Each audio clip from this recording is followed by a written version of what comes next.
Hi ಸ್ನೇಹಿತರೆ, welcome to our channel Mithun Raj ಅಡಿಗೆ ಮನೆ. ಇವತ್ತಿನ ವಿಡಿಯೋದಲ್ಲಿ ಸ್ಪೆಷಲ್ ಆಗಿ ನಾನು ಗ್ಯಾಸ್ ಬಳಸದೆ, ಒಲೆ ಹಚ್ಚದೆ ತುಂಬಾನೇ ಸಿಂಪಲ್ ಆಗಿರುವಂತ ಅನ್ನಕ್ಕೆ 2 ರೀತಿಯ ಸಾರುಗಳನ್ನ ಯಾವ ರೀತಿ ಮಾಡ್ಬೇಕಂತ ಹೇಳ್ಕೊಡ್ತೀನಿ.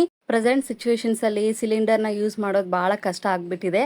ಹಾಗಾಗಿ ಗ್ಯಾಸನ್ನ ಸ್ವಲ್ಪ ಕಡಿಮೆ ಯೂಸ್ ಮಾಡಬೇಕು ಅನ್ನೋ ಟೈಮಲ್ಲಿ ಒಂದ್ಸಾರಿ ವಾರಕ್ಕೆ 2 ಸಲ ಆದ್ರೂ ಈ ರೀತಿ ಗ್ಯಾಸನ್ನ ಬಳಸದೆ ಸಾರುಗಳನ್ನ ಟ್ರೈ ಮಾಡಿ ನೋಡಿ.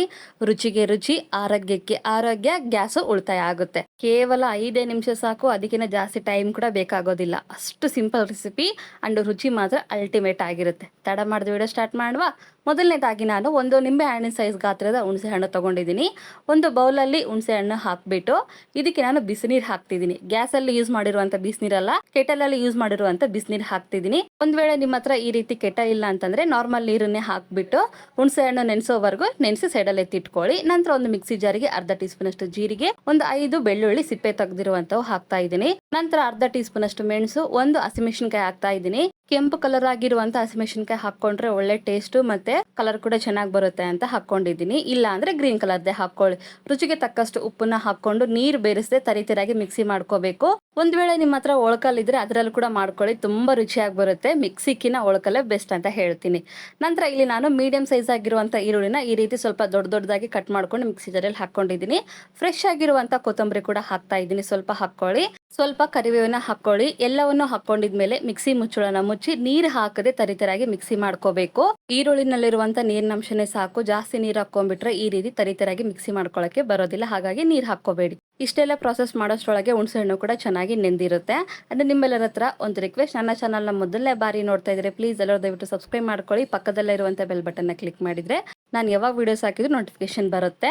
ಹುಣಸೆ ಹಣ್ಣನ್ನ ನೀಟಾಗಿ ಕಿವುಚ್ಕೊಂಡಿದ್ಮೇಲೆ ನೀರನ್ನ ಮಾತ್ರ ತಗೊಂಡು ಸಿಪ್ಪೆ ಬಿಸಾಕ್ಬಿಡಿ. ನಂತರ ಮಿಕ್ಸಿ ಮಾಡ್ಕೊಂಡಿರುವಂತ ಪೇಸ್ಟ್ ಅನ್ನ ಹುಣಸೆ ಹಣ್ಣಿನ ನೀರಿನಲ್ಲಿ ಹಾಕೊಂಡು ಕನ್ಸಿಸ್ಟೆನ್ಸಿಗೆ ತಕ್ಕಂಗೆ ನೀರು ಹಾಕೊಂಡು ನಂತರ ಒಂದು ಸಣ್ಣ ಸೈಜ್ ಆಗಿರುವಂತ ಈರುಳ್ಳಿನ ಸಣ್ಣದಾಗಿ ಕಟ್ ಮಾಡ್ಕೊಂಡು ಹಾಕೊಳ್ಳಿ. ನಂತರ ಫ್ರೆಶ್ ಆಗಿರುವಂತ ಕೊತ್ತಂಬರಿನ ಸಣ್ಣದಾಗಿ ಕಟ್ ಮಾಡ್ಕೊಂಡು ಹಾಕೊಂಡು 1 ಟೇಬಲ್ ಸ್ಪೂನ್ ಅಷ್ಟು ಬೆಲ್ಲನ ಹಾಕ್ತಾ ಇದ್ದೀನಿ. ಎಲ್ಲವನ್ನು ಹಾಕೊಂಡಿದ್ಮೇಲೆ ನೀಟಾಗಿ ಮಿಕ್ಸ್ ಮಾಡ್ಕೊಳ್ಳಿ. ನನಗೆ ಇಲ್ಲಿ ಕನ್ಸಿಸ್ಟೆನ್ಸಿ ಯಾಕೋ ಸ್ವಲ್ಪ ತಿಕ್ಕ ಆಯ್ತು ಅಂತ ಅನಿಸ್ತು. ಹಾಗಾಗಿ ಇನ್ನು ಸ್ವಲ್ಪ ನೀರು ಹಾಕೊಂಡು ಕನ್ಸಿಸ್ಟೆನ್ಸಿನ ಅಡ್ಜಸ್ಟ್ ಮಾಡ್ಕೊಳ್ಳಿ. ಯಾಕೋ ಉಪ್ಪು ಕಡಿಮೆ ಆಯ್ತು ಅನಿಸ್ತು. ಹಾಗಾಗಿ ಇನ್ನು ಸ್ವಲ್ಪ ಉಪ್ಪು ಹಾಕೊಂಡಿದ್ಮೇಲೆ ಬೆಲ್ಲ ಎಲ್ಲ ಕರಗಿದ್ಮೇಲೆ ಇನ್ನೊಂದ್ಸರಿ ನೀಟಾಗಿ ಮಿಕ್ಸ್ ಮಾಡ್ಕೊಂಡು ಸರ್ವ್ ಮಾಡ್ಕೊಂಡ್ರೆ ತುಂಬಾನೇ ಸಿಂಪಲ್ ಆಗಿರುವಂತ ಹೆಲ್ತಿ ವರ್ಷನ್ ಆಗಿರುವಂತ ಸಾರು ರೆಡಿನಾಗೋಗುತ್ತೆ. ಗ್ಯಾಸ್ ಇಲ್ಲದೆ ಇಷ್ಟು ಈಸಿಯಾಗಿ 5 ನಿಮಿಷದಲ್ಲಿ ಹೆಲ್ತಿಯಾಗಿ ಸಾರು ಮಾಡ್ಬೋದು ಅಂದ್ರೆ ನಂಬ್ತೀರಾ? ಬಿಸಿ ಬಿಸಿ ಅನ್ನದಲ್ಲಿ ಈ ಸಾರು ಹಾಕೊಂಡು ಸ್ವಲ್ಪ ಬಾಳೆಕಾಯಿ ಚಿಪ್ಸ್ ಇಂದ ತಿಂತಾ ಇದ್ರೆ ಅಂತೂ ಸೂಪರ್ ಅಂತ ಹೇಳ್ಬೋದು. ಒಂದ್ಸರಿ ಟ್ರೈ ಮಾಡಿ ನೋಡಿ. ನಿಮಗೆ, ನಿಮ್ಮ ಮನೆಯವ್ರಿಗೆ ಎಲ್ಲರಿಗೂ ಇಷ್ಟ ಆಗೋದಂತ ಗ್ಯಾರಂಟಿ. ಇವತ್ತೇ ಈ ರೆಸಿಪಿನ ಟ್ರೈ ಮಾಡಿ ಕಮೆಂಟ್ ಬಾಕ್ಸಲ್ಲಿ ಹೇಗೆ ಬಂದಿದೆ ಅನ್ನೋ ಕಮೆಂಟ್ ಮಾಡೋದನ್ನ ಮಾತ್ರ ಮರಿಬೇಡಿ.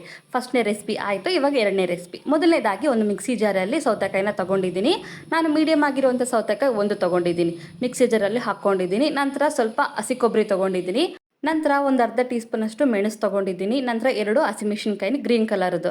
ನಂತರ 4 ಬೆಳ್ಳುಳ್ಳಿ ಸಿಪ್ಪೆ ತೆಗೆದಿರುವಂಥದ್ದು. ಒಂದು ಅರ್ಧ ಟೀ ಸ್ಪೂನ್ ಅಷ್ಟು ಬಿಳಿ ಎಳ್ಳನ್ನ ಹಾಕೊಂಡಿದ್ಮೇಲೆ ಫ್ರೆಶ್ ಆಗಿರುವಂತ ಸ್ವಲ್ಪ ಕೊತ್ತಂಬರಿ ಹಾಕ್ತಾ ಇದ್ದೀನಿ. ನಂತರ 1 ಟೀ ಸ್ಪೂನ್ ಅಷ್ಟು ಜೀರಿಗೆನ ಹಾಕೊಂಡು ರುಚಿಗೆ ತಕ್ಕಷ್ಟು ಉಪ್ಪನ್ನ ಹಾಕೊಳ್ಳಿ. ಉಪ್ಪನ್ನ ಹಾಕೊಂಡಿದ್ಮೇಲೆ ಮಿಕ್ಸಿ ಮುಚ್ಚಳನ ಮುಚ್ಚಿ ಸ್ವಲ್ಪನೇ ನೀರು ಹಾಕೊಂಡು ಈ ರೀತಿಯಾಗಿ ಎಷ್ಟು ಸಾಧ್ಯನ ಅಷ್ಟು ಫೈನ್ ಆಗಿ ಪೇಸ್ಟ್ ತರ ಮಾಡ್ಕೋಬೇಕು.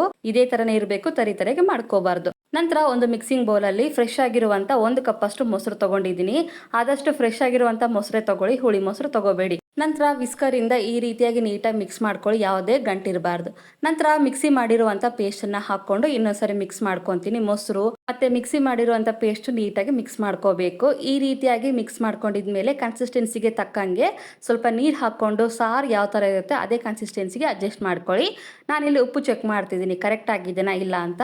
ಯಾಕೆ ಸ್ವಲ್ಪ ಕಡಿಮೆ ಆಯಿತು, ಹಾಗಾಗಿ ಇನ್ನೂ ಸ್ವಲ್ಪ ಉಪ್ಪನ್ನ ಹಾಕ್ಕೊಂಡು ಇನ್ನೊಂದ್ಸರಿ ನೀಟಾಗಿ ಮಿಕ್ಸ್ ಮಾಡಿಕೊಂಡು ಸರ್ವ್ ಮಾಡ್ಕೊಳ್ಳಿ. ಇಲ್ಲ ನಾವು ಸ್ವಲ್ಪ ಟೇಸ್ಟಿಯಾಗಿರಲಿ ಒಗ್ಗರಣೆ ಕೊಡ್ತೀನಿ ಅಂದರೆ ಒಗ್ಗರಣೆ ಕೂಡ ಕೊಟ್ಕೋಬೋದು. ಎಣ್ಣೆನ 2 ಸೆಕೆಂಡ್ ಬಿಸಿ ಮಾಡಿದ್ಮೇಲೆ ಅರ್ಧ ಟೀ ಸ್ಪೂನ್ ಅಷ್ಟು ಸಾಸಿವೆ, ಅರ್ಧ ಟೀ ಸ್ಪೂನ್ ಅಷ್ಟು ಬಿಳಿ ಎಳ್ಳನ್ನ ಹಾಕ್ತಾ ಇದ್ದೀನಿ. ನಂತರ 4 ಒಣಮೆಣಸಿನಕಾಯಿನ ಹಾಕೊಂಡು ಸ್ವಲ್ಪ ಕರಿಬೇವನ್ನ ಹಾಕೊಂಡು ಸ್ಪೂನಿನ ಸಹಾಯದಿಂದ ಮಿಕ್ಸ್ ಮಾಡ್ಕೊಂಡು ತಂಬುಳಿನಲ್ಲಿ ಹಾಕೊಂಡ್ಬಿಟ್ರೆ ಸೌತೆಕಾಯಿ ತಂಬುಳಿ ರೆಡಿನೇ ಆಗೋಗುತ್ತೆ. ನಾನು ಮತ್ತೆ ಹೇಳ್ತಿದ್ದೀನಿ, ಈ ಒಗ್ಗರಣೆ ಆಪ್ಷನಲ್, ಹಾಕ್ಲೇಬೇಕು ಅಂತೇನಿಲ್ಲ. ಈ ತಂಬುಳಿಗೆ ಒಗ್ಗರಣೆ ಹಾಕಿದ್ರು ಹಾಕ್ಲಿಲ್ಲ ಅಂದ್ರೂ ಏನು ಡಿಫ್ರೆನ್ಸ್ ಇರೋದಿಲ್ಲ. ಒಂದ್ಸರಿ ಬೇಕಿದ್ರೆ ನೀವು ಚೆಕ್ ಮಾಡ್ಕೊಳ್ಳಿ. ಬಟ್ ನಾನು ನಿಮಗೆ ತೋರಿಸೋದಕ್ಕೋಸ್ಕರ ಒಗ್ಗರಣೆ ಕೂಡ ಮಾಡಿ ತೋರಿಸ್ತಾ ಇದ್ದೀನಿ. ನಿಮಗೆ ಒಗ್ಗರಣೆ ಮಾಡ್ಕೊಳಕ್ಕೆ ಇಷ್ಟ ಇಲ್ಲ ಅಂದರೆ ಸ್ಕಿಪ್ ಮಾಡ್ಬೋದು. ನಂತರ ಬಿಸಿ ಬಿಸಿ ಆಗಿರುವಂಥ ಅನ್ನದಲ್ಲಿ ಮೇಲ್ಗಡೆ ತಂಬುಳಿನ ಹಾಕ್ಕೊಂಡು ಪಕ್ಕದಲ್ಲಿ ಸ್ವಲ್ಪ ಉಪ್ಪಿನಕಾಯಿನ ಹಾಕ್ಕೊಂಡು ನಂಚ್ಕೊಂಡು ತಿಂತಾ ಇದ್ರೆ ಅಂತೂ ಸೂಪರ್ ಅಂತ ಹೇಳ್ಬೋದು.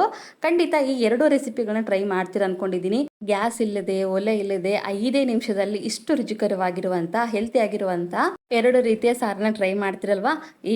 ಈ ರೆಸಿಪಿ ನಿಮಗೆ ಇಷ್ಟ ಆಗಿದ್ರೆ ನನ್ನ ಚಾನಲ್ನ like, share, comment and subscribe ಮಾಡ್ಕೊಳ್ಳೋದನ್ನು ಮಾತ್ರ ಮರಿಬೇಡಿ. ಓಕೆನಾ?